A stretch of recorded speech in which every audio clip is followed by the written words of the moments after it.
नमस्कार, राजस्थान डायरी में आपका स्वागत है। भारत की महान धरोहर योग पूरे विश्व को शारीरिक, मानसिक और आत्मिक ऊर्जा प्रदान कर रहा है। इसी परंपरा को आगे बढ़ाते हुए 21 जून को पूरे जोश और उत्साह के साथ 11वां अंतर्राष्ट्रीय योग दिवस मनाया गया। इस अवसर पर जैसलमेर के खुहड़ी में राज्य स्तरीय कार्यक्रम का आयोजन किया गया। आइए इसी पर देखते हैं हमारी ये रिपोर्ट। 11वां अंतर्राष्ट्रीय योग दिवस देश दुनिया में पूरी धूमधाम से मनाया गया, जिसमें नागरिकों ने बढ़ चढ़कर हिस्सा लिया। इस उपलक्ष्य में जैसलमेर के खुहड़ी में राज्य स्तरीय कार्यक्रम का आयोजन किया गया। इस कार्यक्रम में मुख्यमंत्री भजनलाल शर्मा शामिल हुए और खुहड़ी के रेतीले धोरों पर जनप्रतिनिधियों, अधिकारियों एवं आमजन के साथ योगाभ्यास किया। इस अवसर पर मुख्यमंत्री ने उपस्थित लोगों को नियमित रूप से योग करने और स्वस्थ जीवन शैली अपनाने का संकल्प दिलाया।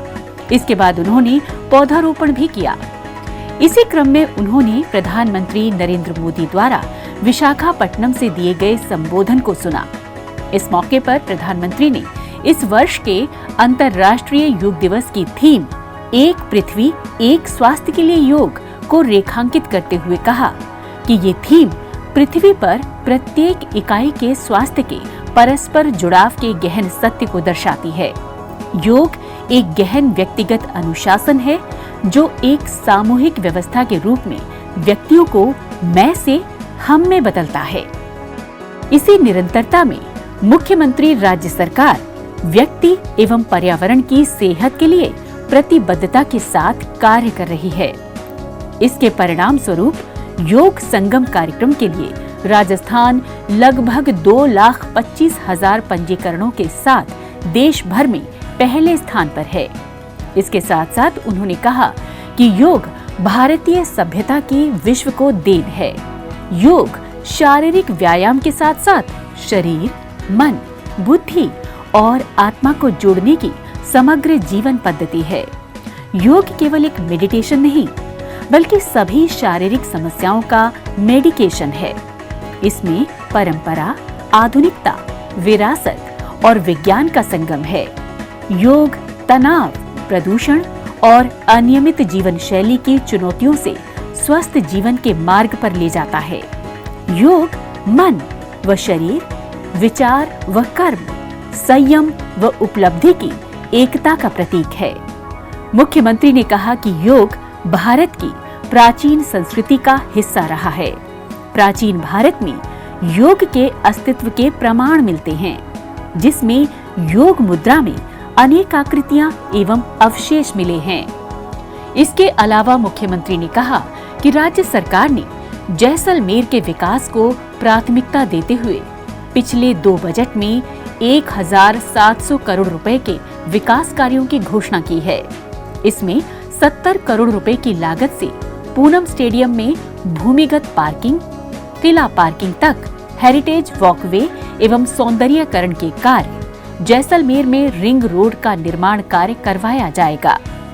साथ ही 250 करोड़ रुपए से इंदिरा गांधी मुख्य नहर की सागरमल गोपा शाखा, शहीद बीरबल शाखा और बाबा रामदेव उप शाखा की खालों की मरम्मत, कवरिंग व पक्का करवाने के लिए डीपीआर के कार्यादेश जारी किए जा चुके हैं।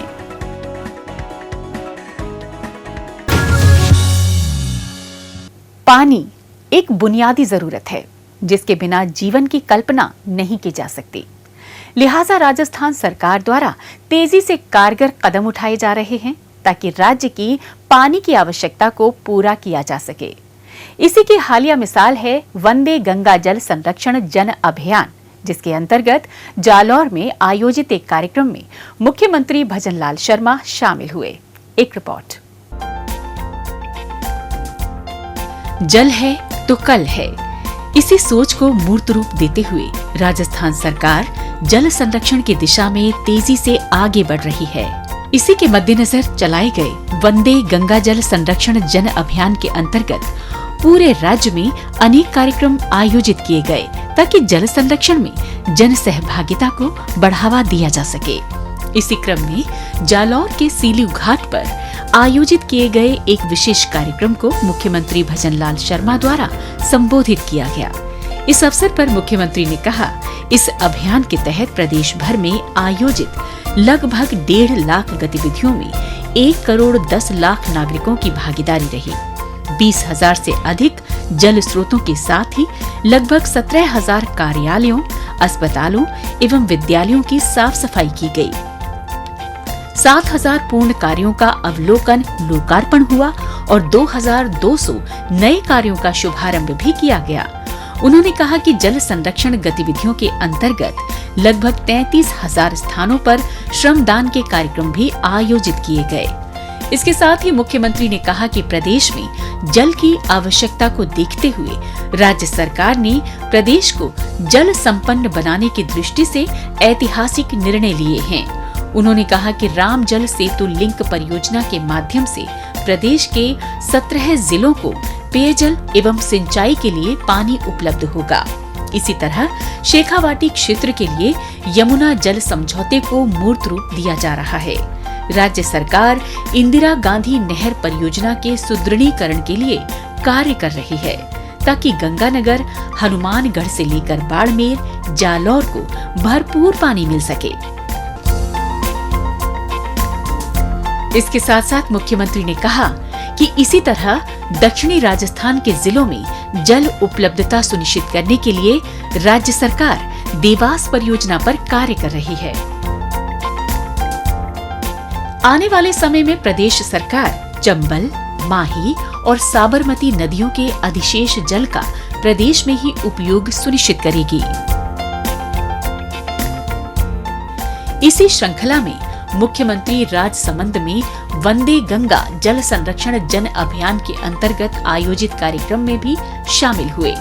इस दौरान मुख्यमंत्री ने महिला निधि के माध्यम से 240 स्वयं सहायता समूह की महिलाओं को 2 करोड़ 51 लाख रुपए एवं 297 स्वयं सहायता समूह को विभिन्न बैंकों के माध्यम से 11 करोड़ के क्रेडिट लिंकेज के चेक प्रदान किए। इस दौरान मुख्यमंत्री जल स्वावलंबन अभियान के अंतर्गत विभिन्न संस्थानों की ओर से CSR के लिए मुख्यमंत्री को 2 करोड़ रुपए की राशि भेंट की गई। कार्यक्रम के दौरान मुख्यमंत्री ने राजसमंद जिला प्रशासन द्वारा वंदे गंगा जल संरक्षण जन अभियान के तहत किए गए कार्यों की प्रदर्शनी का अवलोकन भी किया। इस अवसर पर मुख्यमंत्री ने राजसमंद झील स्थित 9 चौकीपाल पर विधिवत पूजा अर्चना कर झील आरती की और सिंदूर का पौधारोपण भी किया। इसके साथ ही मुख्यमंत्री ने कांकरोली स्थित द्वारकाधीश मंदिर में पूजा अर्चना कर प्रदेश की सुख समृद्धि एवं कल्याण की कामना की।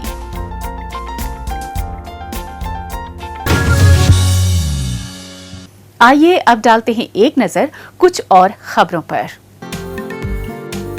राज्य सरकार बेहतर सड़कों का जाल बिछाने में जुटी है, जिससे लोगों के आवागमन को सरल और सुगम बनाया जा सके। इसी के मद्देनजर मुख्यमंत्री भजनलाल शर्मा ने सार्वजनिक निर्माण विभाग की बैठक बुलाई, जिसमें मुख्यमंत्री ने 10 करोड़ रुपए से अधिक लागत के निर्माणाधीन लंबित प्रोजेक्ट्स की समीक्षा की। इस दौरान मुख्यमंत्री ने कहा कि राज्य सरकार का उद्देश्य है कि हर गांव, हर कस्बा सड़क मार्ग से जुड़ा हो, ताकि आवागमन में आमजन को परेशानी नहीं हो। उन्होंने कहा कि सड़कों के उन्नयन एवं मरम्मत से संबंधित कार्यों में गति लाई जाए और मानसून से पहले उन्हें पूरा किए जाने के प्रयास किए जाएं। उन्होंने अधिकारियों को निर्देश दिए कि विभागीय कार्यों की मॉनिटरिंग व्यवस्था को प्रभावी रूप से लागू किया जाए, ताकि निर्माण कार्यों की गुणवत्ता सुनिश्चित हो सके। बैठक के दौरान मुख्यमंत्री ने सड़कों के सुदृढ़ीकरण एवं चौड़ाईकरण से संबंधित कार्यों में गति लाने के निर्देश देते हुए कहा कि इन कार्यों में लापरवाही बरतने पर जिम्मेदार लोगों के विरुद्ध सख्त से सख्त कार्रवाई की जाए। इसके अलावा मुख्यमंत्री ने ROB और RUB निर्माण कार्यों की समीक्षा करते हुए कहा कि राज्य सरकार का प्रयास है कि प्रदेश को शीघ्र पूर्ण रूप से रेलवे फाटक मुक्त किया जाए। उन्होंने प्रदेश में प्रगतिरत ROB अथवा RUB निर्माण कार्यों में तेजी लाने के आदेश भी दिए।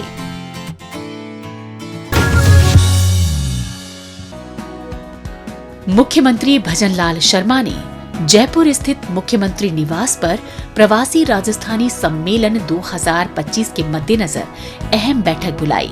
इस अवसर पर मुख्यमंत्री ने कहा कि प्रवासी राजस्थानियों के योगदान के सम्मान में राज्य सरकार आगामी 10 दिसंबर को प्रवासी राजस्थानी सम्मेलन का आयोजन करने जा रही है। इसके साथ साथ मुख्यमंत्री ने कहा कि प्रवासी राजस्थानियों के लिए नए विभाग का गठन किया जाएगा।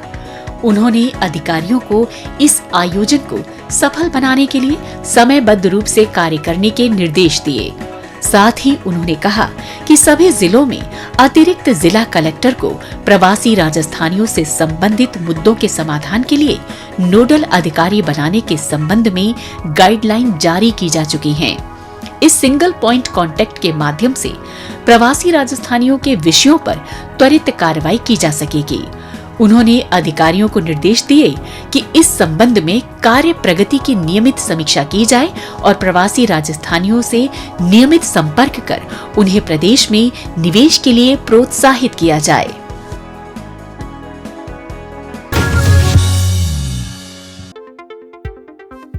मुख्यमंत्री भजनलाल शर्मा ने जयपुर स्थित मुख्यमंत्री निवास पर राइजिंग राजस्थान पार्टनरशिप कॉन्क्लेव 2025 की कार्य योजना के संबंध में महत्वपूर्ण बैठक बुलाई।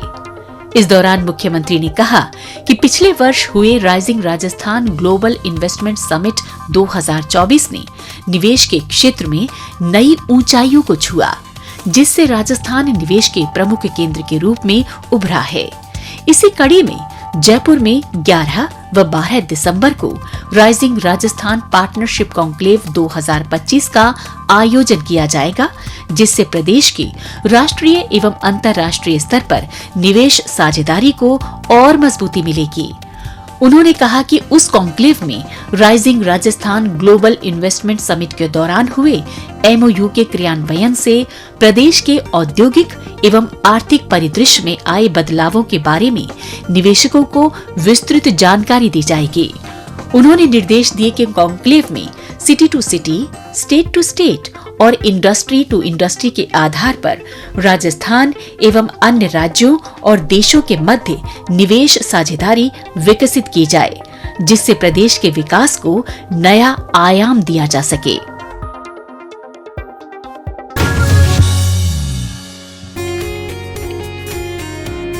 मुख्यमंत्री भजनलाल शर्मा ने जैसलमेर के अपने 2 दिवसीय दौरे के दौरान जैसलमेर सर्किट हाउस में जन सुनवाई का आयोजन किया। इस दौरान विद्युत, जलदाय, चिकित्सा, समाज कल्याण, शिक्षा, उद्योग, राजस्व, गृह, खनन, कृषि सहित विभिन्न विभागों से संबंधित प्रकरण प्राप्त हुए।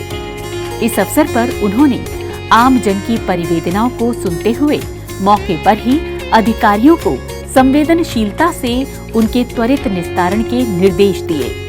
साथ ही मुख्यमंत्री ने अधिकारियों को जिला मुख्यालय पर नियमित रूप से जन सुनवाई कर आम जन को राहत प्रदान करने के निर्देश दिए।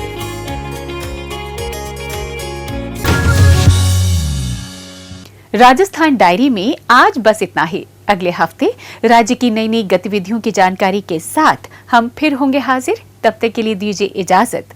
नमस्कार।